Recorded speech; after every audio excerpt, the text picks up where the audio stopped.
Fala, gente do YouTube, bom dia, boa tarde, boa noite. Essas aqui.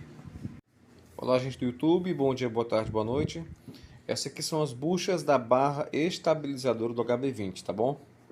É como eu sempre falo no vídeo, vai ouvir um barulho, tenta resolver pelo lado mais barato, né? Ou faz uma investigação completa, comece sempre pelo mais barato.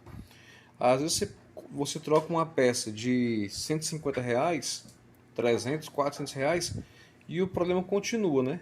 Tá aí o resultado, ó.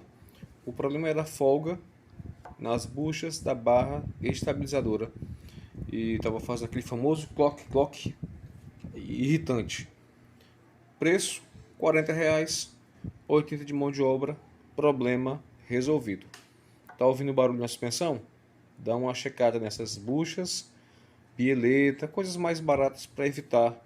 Você vai fazendo uma escalada até chegar até. Lógico, você não vai comprar também tudo que for mais barato.